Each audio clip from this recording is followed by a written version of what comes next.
서울 동작구 흑석동 중앙대학교 후문에서 도보 2분 거리에 있는 이 신축급 다중주택 50%까지 떨어진 더 이상 설명이 필요 없는 경매 물건입니다. 이미 지난번에 한 차례 소개했던 물건입니다. 그런데 한 번 더 유찰되었습니다. 이렇게 경매는 알 수 없는 변수가 발생하는 것이 바로 경매판입니다. 영상은 절대 중간에 끊지 마십시오. 그야말로 경매 시장에서 다시는 보기 어려운 구조를 가지고 있습니다.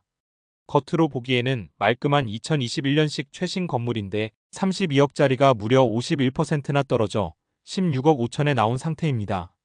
대지 모양도 일반적인 사각형이 아니라 건물을 품고 있는 특이한 곡선형 대지 구조를 갖고 있습니다. 그런데 더 놀라운 사실은 따로 있습니다. 이 건물의 연면적이 421이 임대 가능한 세대가 다수 확보된 완성형 수익형 건물임에도 불구하고 현재 경매 최저가가 감정가 대비 큰 폭으로 떨어져 있다는 점입니다. 즉, 서울에서 이런 입지, 이런 스펙, 이런 구조의 물건은 1년에 단 한 번 나오기도 어려운 수준이며 실제로 지금 보여드리는 건물은 중앙대 상권 전체를 아우르는 임대 수요를 가진 핵심 입지에 놓여 있습니다. 오늘 영상 끝까지 보시면 이 건물이 왜 돈이 되고 왜 위반 건축물 표시가 오히려 전략적 무기가 되는지, 그리고 어떻게 분석해야 안전하게 가져갈 수 있는지 단 10분 만에 전체 그림이 완벽하게 정리될 것입니다. 그럼 지금부터 흑석동 44번지의 이 독특한 다중주택 구조를 본격적으로 하나씩 뜯어보겠습니다. 여러분, 지금부터는 이 물건의 기본 정보를 먼저 정리해 드리겠습니다. 오늘 분석할 물건은 서울특별시 동작구 흑석동 210-1번지에 위치한 근린주택입니다. 말이 근린주택이지 실제 사용 용도는 다중주택 생활시설 혼합형 구조로 되어 있어 임대 수익을 위한 구조가 완전히 갖춰진 물건이라고 보시면 됩니다. 이 건물의 감정가는 총 32억 3,677만 원입니다. 그런데 1회, 2회, 3회 모두 유찰이 되면서 현재 4회차 최저 입찰가는 무려 16억 5,722만 9천 원, 감정가 대비 51% 수준까지 떨어진 상태입니다. 대지 면적은 226이, 약 68평, 건물 연면적은 433이, 약 131평입니다. 주차는 기계식 포함으로 등록되어 있지만 건축물 대장에는 위반 건축물 표시가 있으며 5개 주차장 일대 무단 용도 변경이 적발된 상태입니다. 그럼에도 불구하고 이 건물의 가장 큰 장점은 입지입니다. 바로 옆이 중앙대학교 후문이며 실제 거리로 따지면 도보 약 2분에서 3분밖에 걸리지 않습니다. 주변은 기숙사, 대학 캠퍼스, 상권, 원룸촌이 모두 혼재되어 있는 흑석동 특유의 고밀도 주거지역으로 공실 걱정을 할 이유가 거의 없는 위치입니다. 또한 건물의 준공연도는 2021년, 외관과 내부 모두 신축급 상태로 유지되고 있으며 다중주택 구조 특성상 세대수가 많아서 임대 분산 리스크가 낮다는 점도 큰 장점입니다. 현재 사건 번호는 2024타경 11만 3012, 매각기일은 2026년 1월 7일 오전 10시 서울중앙지방법원에서 진행됩니다.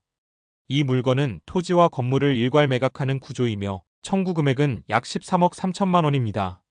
기본 정보만 보셔도 느끼실 겁니다. 이 물건은 단순한 원룸 건물이 아니라 서울 중심부 대학 상권에서 거의 나오지 않는 희소 물건이라는 사실을요. 여러분, 이제 이 물건의 가장 중요한 부분, 구조 분석을 보시겠습니다. 이 단계가 왜 중요하냐면 겉으로는 평범해 보이지만 흑석동 이 지역 특성상 건물의 구조와 대지 형태가 임대 수익성과 향후 매각가에 직접적인 영향을 주기 때문입니다. 먼저 이 건물의 외관을 보시면 2021년식 신축급 건물답게 마감재와 전체 라인이 매우 깔끔하게 정리되어 있습니다.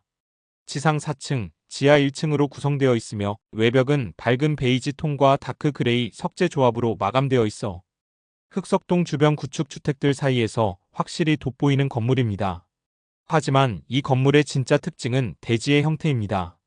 일반적인 직사각형 모양이 아니라 지도에서 보시는 것처럼 건물을 감싸듯이 휘어진 비정형 곡선형 대지 위에 지어져 있습니다. 이렇게 특이한 모양의 대지는 경쟁자들이 선뜻 입찰을 못 들어오는 이유가 되기도 하고 형님 같은 실력자에게는 오히려 기회 요인이 됩니다. 대지 면적은 총 226이, 약 68평으로 흑석동의 골목형 다세대 밀집 지역에서 꽤 넓은 편에 속합니다. 특히 후면과 측면이 골목으로 열려 있어 환기와 채광이 확보되는 구조입니다. 건물의 연면적은 433이, 약 131평입니다. 건축물 용도는 근린생활시설 다중주택이며 실질적으로는 원룸 다중주택 형태로 구성된 임대형 건물입니다. 층별로 다수의 원룸 세대가 배치되어 있으며 2021년 준공답게 내부 배치도 칸막이 구조, 욕실 배치, 환기, 창 사이즈 등 임대 효율성을 최우선으로 설계되어 있습니다. 다만 건축물 대장에는 위반 건축물 표시가 있습니다. 위반 사유는 5개 주차장 일대 무단 용도 변경입니다. 이 정도 위반은 서울 다중주택에서는 매우 흔한 수준이며 현실적으로는 시정명령 후 과태료 선에서 마무리되는 경미한 유형입니다. 즉, 건물 전체 사용에 문제가 발생하는 구조는 아니라는 점이 중요합니다. 주차는 기계식 주차가 포함되어 있으나 흑석동 대학 상권 특성상 실제 세입자 대부분이 차량을 보유하지 않는 구조라 운영 리스크는 크지 않습니다. 마지막으로 이 건물의 입지 구조를 보시면 중앙대학교 후문에서 건물까지 실제 거리 기준 약 826m, 도보 약 12분으로 표시되어 있지만 학생들이 실제로 사용하는 지름길을 이용하면 실걸음 기준 도보 35분 거리입니다. 주변은 원룸, 다중주택, 상가가 밀집된 중앙대학교 생활권의 핵심 주거벨트입니다. 즉, 외관은 신축급, 대지는 비정형이지만 오히려 경쟁 감소 요인, 임대 구조는 이미 완성형, 입지는 대학 수요가 절대적으로 받쳐주는 흑석동 특유의 안전한 수익형 구조라고 보시면 됩니다. 여러분, 이제 이 경매 물건의 가장 핵심인 권리 분석을 해보겠습니다. 여러분, 잘 따라오고 계시죠? 이 부분은 정말로 집중하셔야 합니다. 권리 분석은 여기서 단일만 삐끗해도 수천만 원이 날아가는 분야입니다. 그럼 가장 먼저 등기부등본부터 확인해 보겠습니다. 등기부에는 복잡한 권리들이 줄줄이 붙어 있지만 여러분이 보셔야 할 건 딱 하나입니다. 2021년 8월 19일 후주대면에스 대부 근저당권 17억 8,200만 원. 바로 이것이 이 물건의 말소 기준 권리, 즉 소멸 기준입니다. 경매에서 가장 중요한 기준점, 바로 이 말소 기준 권리입니다.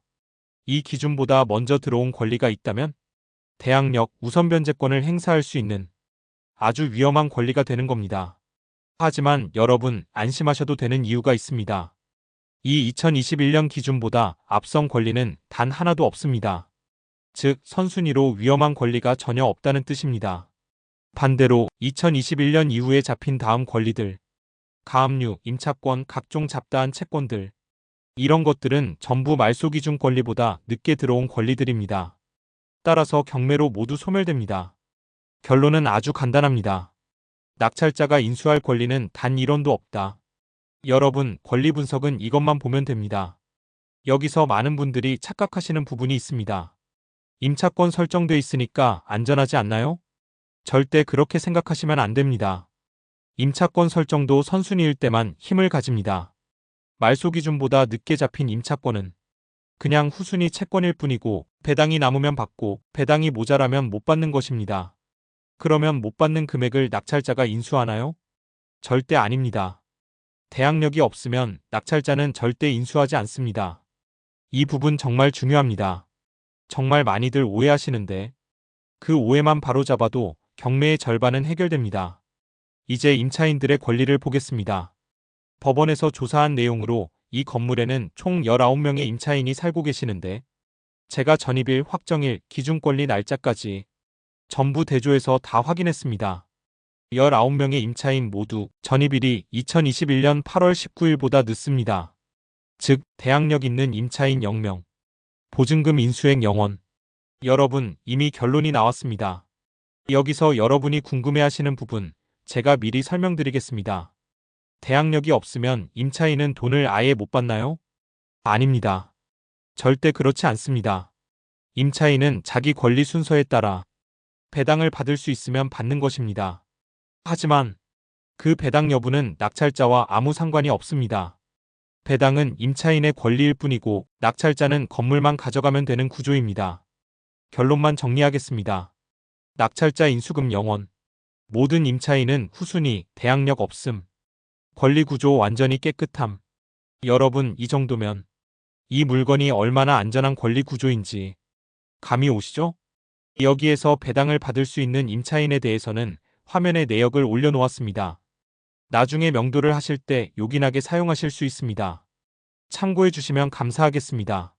그럼 이제 다음 단계, 이 물건의 실제 돈 흐름이 어떻게 움직이는지 금융 흐름 분석으로 넘어가 보겠습니다. 여러분, 이제 이 물건의 가장 중요한 부분인 금융 흐름을 처음부터 끝까지 정확하게 설명드리겠습니다.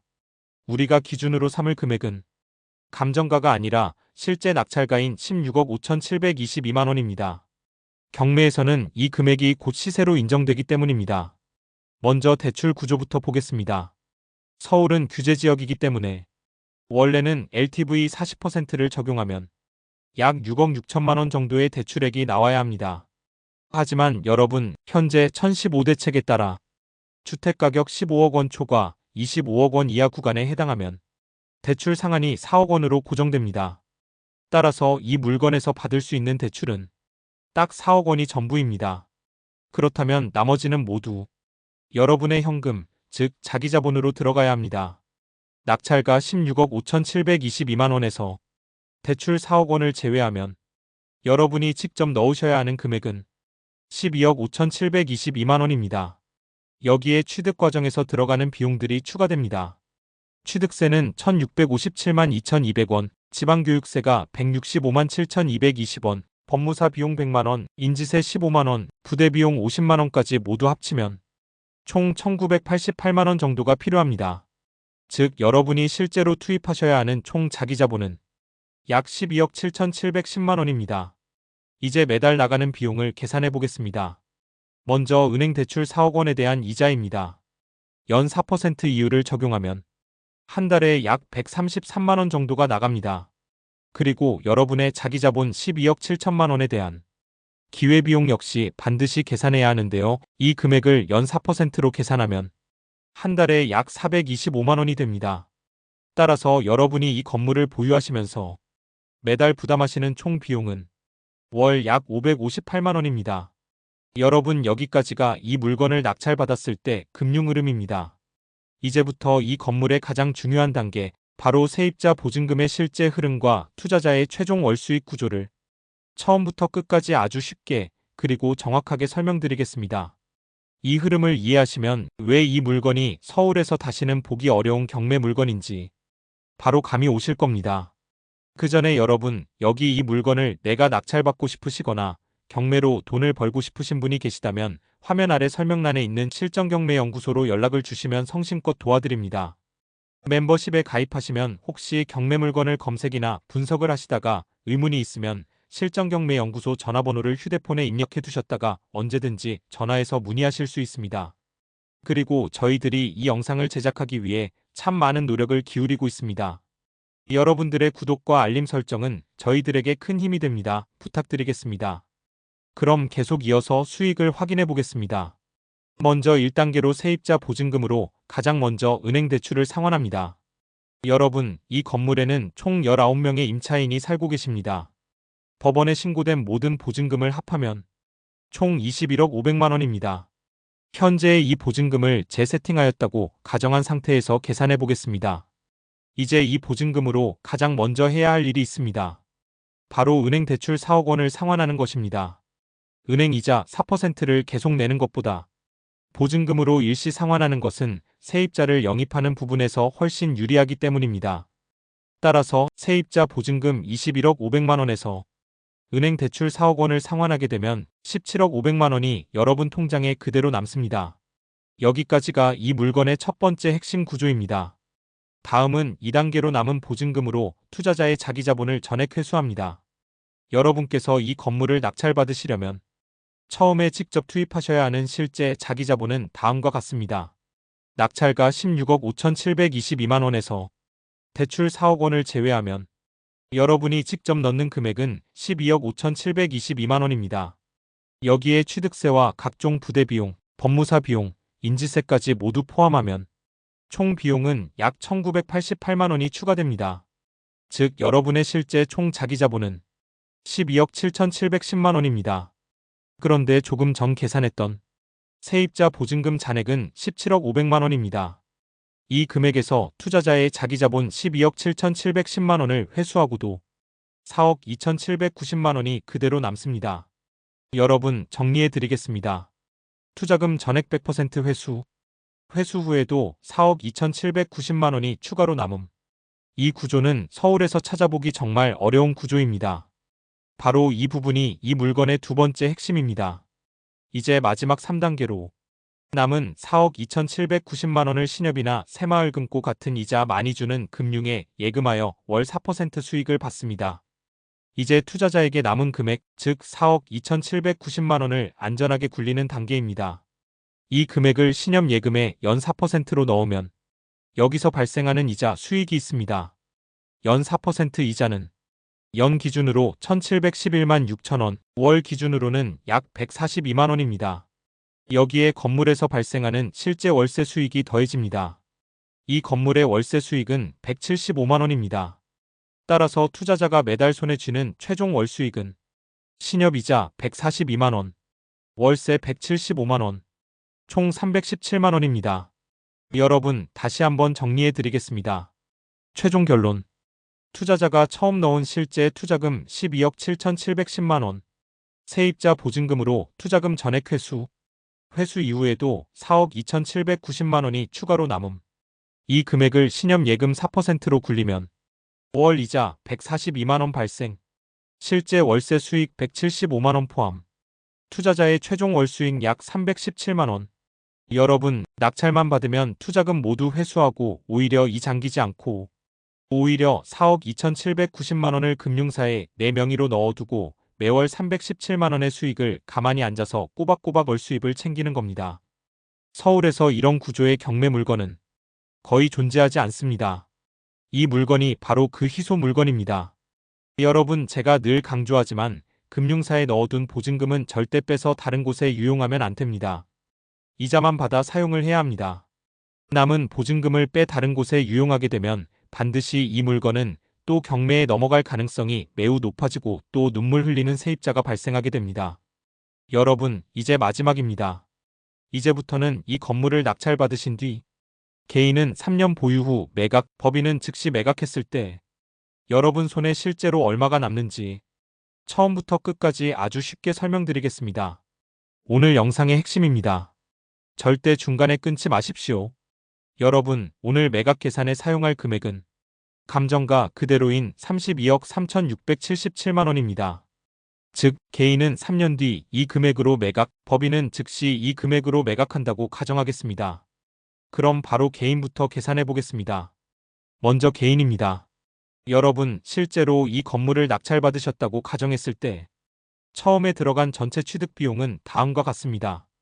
낙찰가 16억 5,722만 원, 여기에 개인 취득세 1,657만 2,200원, 지방교육세 165만 7,220원, 그리고 법무사 비용 100만 원, 인지세 15만 원, 부대비용 50만 원까지 모두 포함하면 개인이 이 건물을 취득하는데 실제로 들어간 총원가는 정확히 16억 7,710만 원입니다. 이제 매각 단계로 넘어가겠습니다. 32억 3,677만 원에 매각했다고 가정하면 이 금액에서 재취득원가 16억 7,710만 원을 빼면 개인의 순수 양도 차익은 15억 6,060만 원이 됩니다. 여기에서 3년 보유 시 적용되는 장기 보유 특별공제 6%를 차감해야 합니다. 15억 6,060만 원의 6%는 정확히 9,364만 원입니다. 따라서 장특공을 뺀 과세표준은 약 14억 6,696만 원이 되고 여기에 형님이 평소 계산하시는 방식 그대로 단일세율 45%를 적용하면 개인의 양도세는 약 6억 6,013만 원이 나옵니다. 그렇다면 개인의 최종 순수익은 얼마인가? 양도차익 15억 6,060만 원에서 양도세 6억 6,013만 원을 빼면 개인의 손에 남는 실제 금액은 정확히 약 9억 470만 원입니다. 즉, 개인으로 취득해서 3년 안정적으로 보유하신 뒤 매각하시면 여러분 손에는 9억 원이 넘는 금액이 실제로 남는다는 것입니다. 이제 법인입니다. 이번 물건은 법인으로 계산할 때가 더 중요합니다. 법인은 취득세가 12%로 매우 높습니다. 낙찰가 16억 5,722만 원에 법인 취득세 1억 9,886만 6,400원을 더하고 여기에 법무사 비용 100만 원, 인지세 15만 원, 부대비용 50만 원을 합치면 법인이 이 건물을 취득하는데 실제로 들어간 총원가는 정확히 18억 5,774만 원입니다. 이 상태에서 법인은 즉시 매각한다고 가정하겠습니다. 매각가 32억 3,677만 원에서 취득원가 18억 5,774만 원을 빼면 법인의 양도 차익은 정확히 13억 7,996만 원이 됩니다. 여기에 법인세율 22%를 적용하면 법인세는 약 3억 359만 원이 발생합니다. 그렇다면 법인의 최종 순수익은 얼마인가? 양도차익 13억 7,996만 원에서 법인세 3억 359만 원을 차감하면 법인의 실질적 순수익은 정확히 약 10억 7,637만 원입니다. 여러분, 이제 결론을 정리해 드리겠습니다. 개인으로 3년 보유 후 매각하면 순수익은 약 9억 470만 원, 법인은 즉시 매각해도 순수익이 약 10억 7,637만 원. 따라서 이번 물건의 경우 즉시 매각 기준으로는 법인이 약 1억 7천만 원 이상 더 많이 남는 구조입니다. 즉, 장기 보유라는 변수를 제거하고 딱 감정가 매각 기준으로만 보면 이번 물건은 확실하게 법인이 유리합니다. 여러분, 이게 바로 경매의 진짜 힘입니다. 금액이 커서 무섭다. 경매는 위험하다. 이런 생각들이 여러분을 가로막고 있을 뿐입니다. 숫자를 정확하게 알고 구조를 정확하게 이해하면 그 어떤 물건도 두려울 것이 없습니다. 여러분, 저는 앞으로도 이렇게 계산이 1원도 틀리지 않는 분석, 그리고 실제로 돈이 되는 구조만 여러분께 보여드리겠습니다. 여러분의 인생을 바꾸는 것은 결국 정확한 정보와 빠른 실행입니다. 이제 인사드리기 전에 한 가지 부탁드리고 싶습니다. 여러분, 지금 보시는 이 영상 하나를 만드는데 형님은 현장 조사, 서류 분석, 숫자 검증까지 수십 시간을 투자합니다. 그 노력을 인정해 주시고 더 좋은 콘텐츠를 만드는 데 힘을 실어 주시려면 지금 바로 구독 버튼 한 번만 눌러 주십시오. 그리고 영상 아래 좋아요, 댓글 한 줄이라도 남겨주시면 저에게 정말 큰 힘이 됩니다. 또 하나, 여러분 중에 진짜 경매를 시작하고 싶다 하시는 분들, 혹은 내가 보고 있는 물건이 수익이 되는지 알고 싶다. 이런 분들은 영상 아래에 있는 멤버십을 확인해 보시기 바랍니다. 멤버십 회원분들께는 제가 실제 현장에서 사용하는 권리 분석 구조, 수익 분석표, 금융 구조, 그리고 이 물건은 들어가도 되는지 직접 판단해 드리는 서비스까지 제공하고 있습니다. 단순히 공부가 아니라 진짜 돈 버는 구조를 함께 잡아드리는 현장형 멤버십입니다. 여러분, 경매는 운이 아닙니다. 준비한 사람이 가져가는 구조입니다. 앞으로도 여러분 인생에 도움이 되는 내용만 정확한 숫자와 함께 전달해 드리겠습니다. 오늘 영상이 도움이 되셨다면 꼭 구독, 좋아요, 알림 설정 부탁드리고 저는 다음 분석 영상에서 더 강력한 물건으로 찾아뵙겠습니다. 여러분, 오늘도 함께 해주셔서 진심으로 감사합니다.